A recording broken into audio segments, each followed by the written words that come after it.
সদ্যই লোকসভা নির্বাচন শেষ হয়েছে। মুখ্যমন্ত্রী মমতা বন্দ্যোপাধ্যায় তিনি আশঙ্কা প্রকাশ করছেন যে নবান্নের খবর বাইরে পাচার হচ্ছে।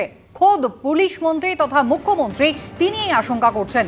অফিসাররা দুকুল বাঁচিয়ে চলছেন। ওভারলোডেড ট্রাক থেকে টাকা তুলে কাঁথিতে চলে যাওয়ার অভিযোগ করছেন মমতা বন্দ্যোপাধ্যায়। নবান্নে প্রশাসনিক বৈঠকে পুলিশের একাংশের ভূমিকায় ক্ষোভ প্রকাশ করলেন মুখ্যমন্ত্রী। নবান্নের নানা অফিসিয়াল ফাইল নির্দেশিকার খবর বাইরে চলে যাচ্ছে এমনটাই সন্দেহ করছেন মুখ্যমন্ত্রী। কিভাবে ঘটছে, কারা করছে তা নিয়েও তিনি সন্দেহ প্রকাশ করেছেন এমনটাই সূত্র মারফত খবর। প্রশাসন আরো সক্রিয় হলে লোকসভায় বাড়তি 3 থেকে 4টি আসন পাওয়া যেত। নবান্নে প্রশাসনিক বৈঠকে এমনটাই দাবি করলেন মুখ্যমন্ত্রী, সূত্র মারফত খবর।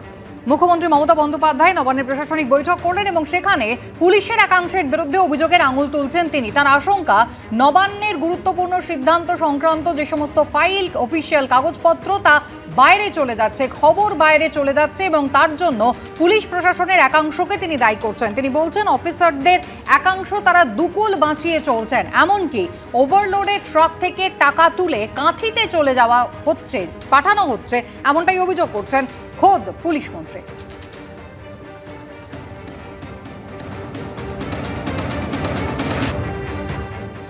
রাজ্য বিজেপি মুখপাত্র শ্রমিক ভট্টাচার্য রয়েছেন আমাদের সঙ্গে টেলিফোন লাইনে। শ্রমিক বাবু, মুখ্যমন্ত্রী মমতা বন্দ্যোপাধ্যায় তথা প্রশাসনিক প্রধান এবং রাজ্যের পুলিশ মন্ত্রী তিনি নবান্নে প্রশাসনিক বৈঠক করলেন এবং সেখানে তার অভিযোগ পুলিশ প্রশাসনের একাংশের দিকে। তিনি বলছেন ওভারলোডেড ট্রাক থেকে টাকা তুলে পাঠিয়ে দেওয়া হচ্ছে কাঁথিতে, এমনকি যে অফিসিয়াল প্রাইভেট সিক্রেট যে সমস্ত খবরাখবর সেই সমস্ত নাকি বাইরে পাচার হচ্ছে। আর যদি ঠিকভাবে প্রশাসন কাজ করতো তাহলে এই লোকসভা ভোটে আরো 3 থেকে 4টে আসন বাড়তি জিততে পারত শাসক দল। ফলে মুখ্যমন্ত্রীর লক্ষ্য হচ্ছে প্রশাসনের রাজনীতিকরণ।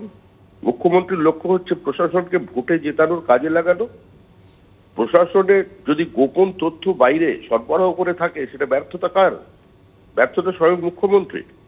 মুখ্যমন্ত্রী বলুন না তার আবগারি দপ্তর কে পরিচালনা করে? প্রত্যেক ডিপার্টমেন্টে একজন সমান্তরাল অফিসারকে বসিয়ে রেখে একটা প্রশাসন চালিয়ে যাওয়া হচ্ছে। সরকারের বাইরে আরেকটা সরকার তৈরি করা হচ্ছে। একজন যিনি এই সরকারের কেউ নন, পশ্চিমবঙ্গ বিধানসভার কোনো নির্বাচিত জনপ্রতিনিধি নন, শুধু উত্তরাধিকারের সূত্রে তিনি বিভিন্ন সময়ে বিভিন্নভাবে বিভিন্ন ঘোষণা করে চলেছেন এবং সেটা নিয়ে তো কোনোদিন মুখ্যমন্ত্রীর কোনো বক্তব্য শোনা যায়নি, তার কোনো তৎপরতা শোনা যায়নি। তো স্বাভাবিকভাবেই এগুলো চলছে, তার দায় মুখ্যমন্ত্রীকে নিতে হবে। বিজেপির যদি ঠিকঠাক প্রক্সিটা আটকাতে পারত তাহলে আমাদের আসন সংখ্যা 20তেই পৌঁছত।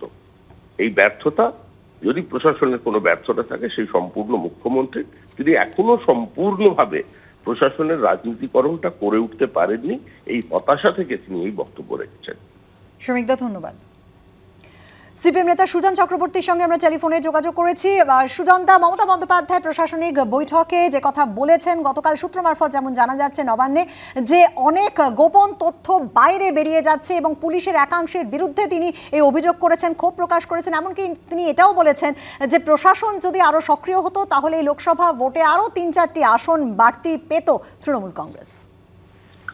মুখ্যমন্ত্রী কালকে যা বলেছেন তাতে স্পষ্ট করে দিয়েছেন যে দলতন্ত্র উনি 100 ভাগ করতে চান, এখনো 100 ভাগ করতে পারেননি, সেই কারণে ওর হতাশা উনি প্রকাশ করেছেন।